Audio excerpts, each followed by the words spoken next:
નમસ્કાર મિત્રો, સ્વાગત છે તમારું આજે 31/1/2026ના રોજ સીઈટીની જે પરીક્ષા લેવાઈ છે તો આપણે એનું સોલ્યુશન જોઈશું. એ કેટેગરીનું પેપર છે તો એ પેપરમાં પૂછાયેલા પ્રશ્નના જવાબ આપણે અહીંયા જોઈશું. પહેલો પ્રશ્ન છે, મધુબેનને 10 કિલો કેરી વેચીને 1500 રૂપિયા મેળવે તો 1 કિલો કેરીનો ભાવ શું હશે? તો 1 કિલોનો ભાવ 150 રૂપિયા છે. બીજો પ્રશ્ન, આકૃતિમાં નાના હોય તેવા કેટલા ખૂણા છે? તો આપણે જોઈ શકીએ છીએ કે 2 જ ખૂણા છે.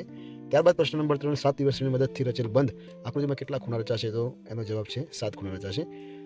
પ્રશ્ન નંબર 4, છાयांકિત ભાગની પરિમિતિ શું હશે? પ્રત્યેક ચોરસ 1 સેન્ટીમીટર લંબાઈનું છે. તો આપણે જોઈએ તો આપણે બધી બાજુ ગણીએ તો એની પરિમિતિ 10 સેન્ટીમીટર થાય છે. ત્યારબાદ ખૂણો અને સમય બંને સાચા હોય તો વિકલ્પ જણાવો. તો વિકલ્પ એવું છે કે બી નંબરનો જે સાચો છે કે કાટખૂણાથી નાનો અને સમયમાં 9:05 મિનિટ.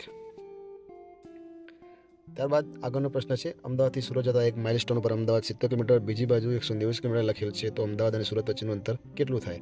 તો બંને વચ્ચેનું અંતર 260 કિલોમીટર થાય છે. ત્યારબાદ સિરીઝ પૂરી કરો. અહીંયા સિરીઝનો પ્રશ્ન છે તો આપણે જેમ જેમ ક્રમબદ્ધ રીતે આગળ વધીએ તો છેલ્લે EFG અને પછી લાસ્ટમાં H એટલે એ રીતે સિરીઝ છે. એ સિરીઝનો જવાબ ઓપ્શન સી આવશે. ત્યારબાદ પ્રશ્ન નંબર 8ની અંદર તીર છે, તીરની પેટર્ન પ્રમાણે ગોઠવેલા છે તો પેટર્ન મુજબ સી નંબરનો છે એ સાચો જવાબ છે. ત્યારબાદ નીચેના પૈકી સંગીત વાદ્ય અલગ પડે છે? તો વાંસળી જે છે એ વાદ્ય અલગ પડે છે. ત્યારબાદ એક વર્તુળાકાર માર્ગનું પરિઘ 500 મીટર છે તો યોગેશ આ માર્ગ પર 3 કિલોમીટર દોડે તો કેટલા ચક્કર તેને લગાવ્યા હશે? તો 3 કિલોમીટર દોડે તો એને 6 ચક્કર લગાવ્યા હોય ત્યારે 6 × 30 એટલે 3000 મીટર થાય ત્યારે 3 કિલોમીટર થાય. આપેલી સંખ્યાના બમણામાં 3 ઉમેરતા તો 2x + 3 એનો સાચો જવાબ છે. ત્યારબાદ આપણે આગળ જોઈશું. 12મા નંબરનો પ્રશ્ન છે, પ્રશ્નાર્થ ચિહ્ન જગ્યા કયું આવે? તો આપણે ગણતરી કરીએ તો 180 જવાબ આવે છે. પાલનપુર અને સાંકેતિક ભાષામાં જે લખેલું છે તો એના રીતે કેલાનપુરને સાંકેતિક ભાષામાં શું લખાય? તો એનો ઓપ્શન છે ડી સાચો જવાબ છે. પ્રશ્ન નંબર 14ની અંદર પણ ABCDના પ્રશ્નોને સાંકેતિક ભાષામાંથી કન્વર્ટ કરવાનું છે. તો નો માં હે માં શું લખાય? તો n = 4 ને O = 8 એ રીતે આપણે ગણતરી કરીએ તો ઓપ્શન બી જે છે એ સાચો આવે છે. ત્યારબાદ 15મા નંબરનો પ્રશ્ન છે કે નીચે આપેલ પેટર્નમાં કયો નિયમ સમાયેલ છે? તો આપણે જોઈએ કે સિરીઝમાંથી સંખ્યામાંથી 99 બાદ કરતા જઈએ એમ ત્યાં આપણને સંખ્યા મળતી જાય છે. કઈ સંખ્યાના અડધા કરી 60 ઉમેરતા 85 મળશે? તો આપણને એનો જવાબ છે 50ના અડધા કરી 60 ઉમેરીએ એટલે આપણને 85 મળે છે. ત્યારબાદ આગળનો પ્રશ્ન, આકૃતિમાં છાંયાંકિત ભાગ અપૂર્ણાંક દર્શાવે છે તો સૌથી મોટો અપૂર્ણાંક? તો ડી આકૃતિનો સૌથી મોટો અપૂર્ણાંક કહેવાય. 18મા નંબરની અંદર 3 અંકની સૌથી મોટી સંખ્યા અને 4 અંકની સૌથી નાની સંખ્યાનો સરવાળો કેટલો થાય? તો 3 અંકની સૌથી મોટી 999 અને 4 અંકની સૌથી નાની સંખ્યાનો સરવાળો કરીએ તો 1000 એટલે 1999. ત્યારબાદ બ્રેકેટમાં જે આડી લીટી બરાબર 5 સફરજન, ચોરસ બરાબર 3 સફરજન અને 2 આડી લીટી બરાબર 2 સફરજન હોય તો બધો સરવાળો કરીએ તો આપણને 18 મળે. તો ઓપ્શન સી સાચો છે. તમારા શહેરમાં અંદાજિત 1 લાખ વાહનો હોય તેમાંથી 5મા ભાગ જેટલા સંખ્યા કારની હોય તો કારની સંખ્યા કેટલી? તો 1 લાખનો 5મો ભાગ એટલે 20,000. તો 20,000 સંખ્યા કાર હોઈ શકે. ત્યારબાદ ખાલી જગ્યામાં શું આવે? પ્રશ્નાર્થ ચિહ્નમાં શું આવે? તો આપણે શોધવાનું છે.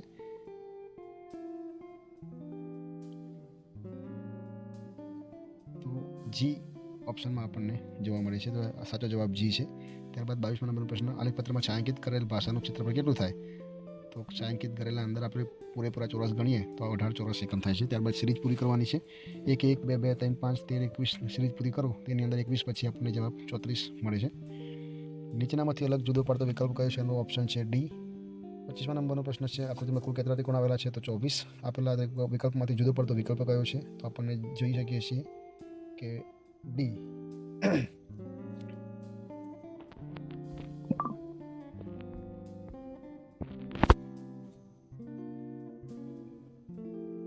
26મા નંબરમાં વિકલ્પ જુદો પડતો હોય તો સી જવાબ આવે છે. અહીંયા ડી ટીકમાં કરેલું છે તે ભૂલ થયેલી છે, તે ધ્યાન લેશો. સી જવાબ આવશે કેમ કે ત્યાં એક પણ ખૂણો નથી, જ્યારે બીજી બધી આકૃતિઓ ખૂણાવાળી છે.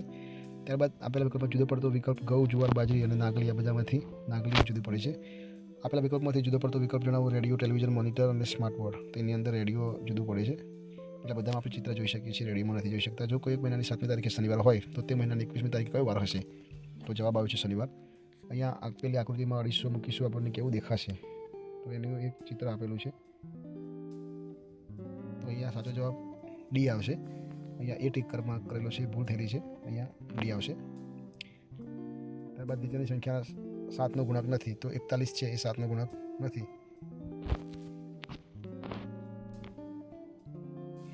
1 થી 20 સુધીની સંખ્યામાં 5ના ગુણક કેટલા હોય છે? તો 5ના ગુણક 1 થી 20 સુધીમાં 4 હોય છે. ત્યારબાદ 33મા નંબરનો પ્રશ્ન, અવયવમાં કઈ સંખ્યા આવશે? તો આપણે જોઈ શકીએ છીએ 4. 6ના 3 × 2 6 અને 6 × 4 24 એટલે 4 સંખ્યા આવશે. ઓપ્શન બી 34મા નંબરના પ્રશ્નમાં કઈ જગ્યામાં કઈ સંખ્યા લખશો? તો પેટર્ન મુજબ આપણે ગણીએ તો 315. પ્રથમ 3 અયુગ્મ સંખ્યાઓનો સરવાળો કઈ સંખ્યા મળશે? તો અયુગ્મ સંખ્યાનો સરવાળો 9 મળશે. 2ના બમણા કરી 5 વડે મળતી સંખ્યાને 10 વડે ભાગતા કઈ સંખ્યા કઈ છે? તો 2 છે. 132ને ઉલટા ક્રમમાં ગોઠવી મળતી સંખ્યા સાથે તમે સરવાળો કરતા વિશિષ્ટ સંખ્યા કઈ મળશે? 353. એક ચિત્રમાં 15 ફૂલ છે.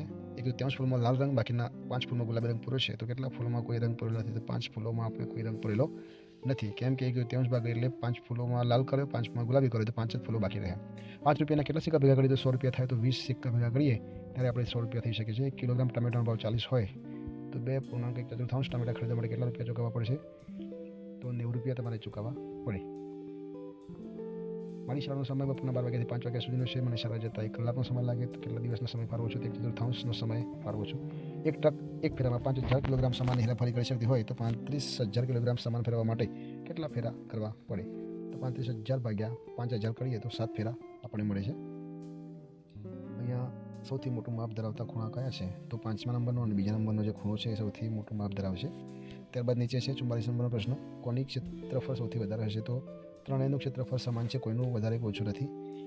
12/9ના ભોય તળિયામાં લાદી લગાવવી જોઈએ તો લાદી કાપવી ના જોઈએ. તો 3/3ની લાદી લગાવીએ તો કટિંગ કરવું પડતું નથી કેમ કે માપસર આવી જાય છે. ત્યારબાદ નીચેનામાંથી કયું સૌથી વધારે વજન દર્શાવે છે? તો 200 ગ્રામના 4 વજનિયા બીજા બધા માપ કરતાં વધારે વજન લાગે છે. 100 વખત 1000 એટલે કેટલા? 100 વખત 1000 એટલે 1 લાખ રૂપિયા. Option D. સાયકલ પર કલાકમાં 8 કિલોમીટર અંતર કપાય તો 12 કિલોમીટર કાપવા માટે કેટલો સમય લાગશે? તો 90 મિનિટ. આવી રીતે પ્રશ્ન પૂછાયેલો 49 નંબરનો એનો જવાબ છે 360. પેલા આકૃતિને 1/3 ભાગ ફેરવતા આપણને એના વિરુદ્ધ જેવી જ દિશામાં ઓપ્શન ડીમાં જે છે એ દર્શાવશે. 51 નંબરના પ્રશ્નની અંદર આપણે જો ગણીએ પરિમિતિ બંનેની સરખી થાય છે એટલે ઓપ્શન સી. 52 નંબરનો પ્રશ્ન. 2050 રૂપિયાની દાળ 750માં લોટની ખરીદી અને 3000 આપ્યા હોય તો 2050માં 750 ઉમેરી અને 3000માંથી બાદ કરતા આપણને 200 રૂપિયા વધેલા કહેવાય. અહીંયા આપણને કરિયાણાનો ખર્ચ 600 રૂપિયા, તેમાંથી સફાઈનો ખર્ચ કેટલા રૂપિયા થશે? તો 200 રૂપિયાનો ખર્ચ થશે. 54 નંબરના પ્રશ્નની અંદર આપણને એક વાયની કિંમત શોધવાનું કહ્યું છે તો આપણે સૂત્ર મુજબ ગણીએ તો વાયનું સૂત્ર આપણને મળી જાય એટલે એને જવાબ આવે છે 14. 55 નંબરના પ્રશ્નનો જવાબ છે 400. 56 નંબરના પ્રશ્નનો જવાબ આવે છે બપોરે 2 કલાકે આપણે અમદાવાદ પહોંચશે. 57 નંબરના પ્રશ્નનો ટ્રેક્ટરની સંખ્યા કેટલી હશે? તો 30,000 ટ્રેક્ટરની સંખ્યા હશે. 1.5 લાખના 20% એટલે આપણે 30,000 આપણને મળે. એક બંધ આકૃતિ રચવા માટે કેટલી બાજુ હોવી જોઈએ? તો 3 બાજુ હોય ત્યારે જ કોઈ એક બંધ આકૃતિ થાય. 59 નંબરનો પ્રશ્નનો જવાબ છે તો ગાંધીનગર પહોંચવા માટે 1 કલાક કે પહોંચશે. ત્યારબાદ 60 નંબરનો પ્રશ્ન. દિશાઓનો ઘરથી સારા બાજુ જવા માટે પશ્ચિમ તરફથી ઉત્તર તરફ જવું પડશે. 61 નંબરનો પ્રશ્ન છે. જો આપણને સાપ કરડો છે અને ચિંતા ન કરો આ બિનઝેરી છે, જો ધામણની અંદર ઝેર આવતું નથી. 62 નંબરનો પ્રશ્ન છે. ઉકાળેલું દૂધ પીવું છે, દૂધ પતી જશે અને પછી બીજું કંઈ ખાશે. રાજુએ બીજું કંઈ ખાતા પહેલાં ઓછામાં ઓછા કેટલો સમય રાહ જોવી પડે? તો 2 કલાક સુધી આપણે બીજું ખાતા પહેલાં રાહ જોવી પડે. તો ઓપ્શન બી. 63 નંબરનો પ્રશ્ન છે. સોનું અમુક વસ્તુ પલાળીને અંકુરિત કરવા માગે તો તેમાંથી કોઈ વસ્તુ અંકુરિત નહીં થાય તો એની દાળ છે અંકુરિત થશે નહીં, બાકી ચણા મગ અને આખા અંકુરિત થઈ જાય છે. 46 નંબરના પ્રશ્નનો જવાબ આવશે બટાકા. 65 નંબરના પ્રશ્નનો જવાબ છે મીઠું. મીઠું અઘરું હશે. 66 નંબરનો પ્રશ્ન છે. મિત્રોને આમળા, બીટ, લીલા પાંદડાવાળા શાકભાજી વધુ ખાવાની સલાહ આપી છે. તમારા મિત્રોને સાણીનો ફાવી છે તો હિમોગ્લોબિનની ઉણપ હોય તો આપણને આવું બધું ખાવાની સલાહ મળે છે. 67 નંબરનો પ્રશ્નનો જવાબ છે. તમે જૂનાગઢના ઉપરકોટ કિલ્લામાં જશો તો તમને ત્યાં નીલમ જોવા મળશે. નીલમ શું છે? તો નીલમ છે એ તોપ છે, એનું નામ તોપનું છે. 68 નંબરમાં અમે સતત તરતા રહેતા અને એકબીજા છેડેથી પહોંચી જતા. અહીં સુનિતા શાની વાત કરે છે? તો અવકાશયાનની વાત કરે છે. એક મુસાફર મોટરસાઇકલથી મુંબઈમાં દિલ્હી મુસાફરી કરે છે. મોટા શહેરમાંથી પસાર થાય તો કયું શહેર નહીં આવ્યું હોય? તો પુણે નહીં આવ્યું હોય. 70 નંબરનો પ્રશ્ન છે. વાઘ પ્રાણી છે, અલગ અલગ દિશામાં ફરી શકે છે. વાઘ પાણીના કાન. 71 નંબરનો પ્રશ્ન છે. નાગ ગુંફન કલા કયા રાજ્યમાં જાણીતી છે? ગુજરાત રાજ્યમાં જાણીતી છે. જીભના કયા ભાગમાં ગણેશવાદ પરખાય છે? આગળના ભાગમાં ગણેશવાદ પરખાય છે. રાતે જાગનારા પ્રાણીઓ કયા રંગમાં જોઈ શકે છે? તો કાળા અને સફેદ રંગમાં. શ્રીનગરના જૂના ઘરમાં ખાસ પ્રકારની બાળીઓ જે બહાર નીકળે છે તેનું કારણ શું કહે છે? તો રેબો કહેવામાં આવે છે. તે તંદુરસ્ત સ્ત્રી હિમોગ્લોબિનનું સ્તર કેટલું હોય છે? તો 12 થી 18 ગ્રામ હોય છે. નૈઋત્ય દિશા કઈ દિશા? એટલે દક્ષિણ પશ્ચિમ નીચેની દિશા નૈઋત્ય દિશા. લેહમાં સ્વાગત માટે કયો શબ્દ વપરાય છે? તો ઝૂલે શબ્દ વપરાય છે. કુદુક ભાષાના તોરણ શબ્દનો અર્થ શું થાય? તો તોરણ શબ્દનો અર્થ થાય છે જંગલ. સ્લોથ માટે કંઈ સાચું નથી? તો પોતાના જીવન દરમિયાન 15 જેટલા વૃક્ષો પર જાય છે એ વાત ખોટી છે. 80 નંબરનો પ્રશ્ન છે. હું બીજા પ્રાણીના વાઘ ચિત્તાના ભયથી સાવધાન કરવા માટે ખાસ પ્રકારની ચેતવણી સંકેત આપું છું તો મને રૂચવે તો કાગડો હોય એ સંકેત આપે છે.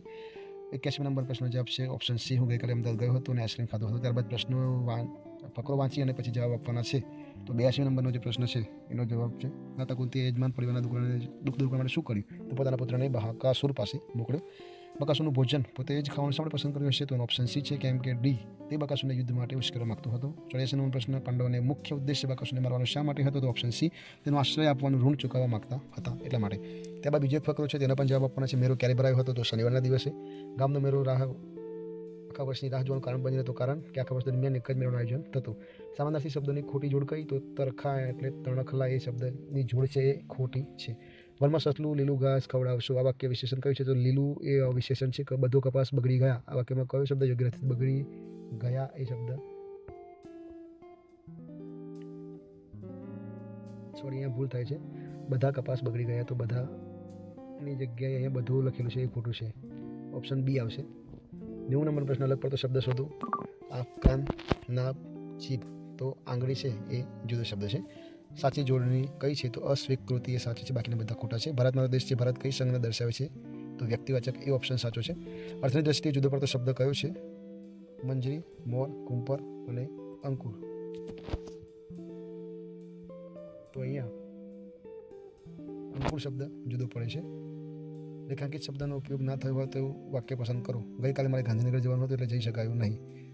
95 નંબરના પ્રશ્નનો જવાબ છે કઠોરતા. 96 નંબરનો જવાબ છે તું મારી સાથે દોડવાની હરીફાઈ કરીશ. 97 નંબરનો પ્રશ્નનો જવાબ છે સમાનાર્થી જોડ. અંબર એટલે ધરતી. પાછા પ્રશ્નનો જવાબ છે 58 નંબર પ્રશ્નનો જવાબ છોડ પરિસ્થિતિ મુજબ અનુકૂળ થઈને રહેતા હતા. Option C. 99 નંબરનો પ્રશ્નનો જવાબ છે ઓપ્શન ડી, ઝાડમાં પવન અકળ થઈને ઊભું હતું. 100 નંબરનો જવાબ છે એ, તેઓ પવન જે દિશામાં જાય તે દિશામાં નમી ગયા. 101 નંબરનો પ્રશ્ન છે, એનો જવાબ છે કિતાબ મેં રામાયણ નહીં હૈ. 102 નંબરનો જવાબ છે 37 ને 37 લખાય અંકો व शब्दों की जोड़. 103 नंबर जवाब છે चलन का समानार्थी शब्द तो आचरण. 104 नंबर जवाब છે शब्दों के अनुसार तीसरे क्रम में कौन सा शब्द आएगा? तो कृषि એ ત્રીજા નંબરનો આવશે. 105 એનો જવાબ છે આપ કहाँ जा रहे हो? Option B. 106 નો જવાબ છે ભિન્ન શબ્દ જો શોધો, તો એ અદરક. 107 નંબર સંજ્ઞા શબ્દ બનાવીએ, તો ડી હિમાલય એ સંજ્ઞા શબ્દ છે. 108 નંબર બહુવચન કા ગલત જોડ, તોતા એટલે તોતા એ, એવું ના થાય પણ તોતે જ થાય. 109 नंबर भाई का बुरा हाल देखकर उसका दिल बैठ गया, तो हताश या निराश हो गया. अलग शब्द पहचानिए. अलग शब्द कौन सा है? तो अप्रिय शब्द है, वो अलग है. Select the word one. Kiwi. Kiwi એ જુદો શબ્દ છે. ડે એટલે નાઇટ, તો ફૂલ એટલે ક્લેવર, તો ઓપ્શન એ ક્લેવર. કારેલાનો સ્વાદ કેવો હોય? તો બીટર એટલે કડવો હોય. Find the rhyming words of kind. Kind એટલે ફાઇન્ડ, એ બંને ક્લાસમાં બોલાય છે. હી ઇઝ જગ્યાએ exercise, he is doing exercise, તે કસરત કરે છે એટલે ડુઈંગ. કોબ્રાનો સંબંધ સ્નેક સાથે છે, તેવી જ રીતે લિયોપાર્ડનો સંબંધ કોની સાથે છે? તો કેટ સાથે, કેમ કે એના જેવું જ શરીર પર ચપટા હોય છે. Fill the blanks with the appropriate words. There are many stars in the sky, તો ઇન ધ સ્કાય. 118 નંબરનો fill the blanks with the appropriate options. She is Geeta. 119 number what is mango called? તો fruits. 120 number fill the blanks with appropriate words. દીખા જગ્યા reading story books, yesterday in the library, તો where. મિત્રો અહીંયા માત્ર ને માત્ર તમારી સમજ માટે અહીંયા સોલ્યુશન આપવામાં આવ્યું છે. ભૂલ હોઈ શકે છે. સાચો જવાબો જ્યારે ફાઇનલ આન્સર કી આવે ત્યારે આપણને મળી જશે. તો તમને આ વિડીયો ગમે હોય તો અમને વિદ્યાર્થી સુધી પહોંચાડો, જેથી દરેકને પોતાનું સોલ્યુશન મળી રહે. Thank you.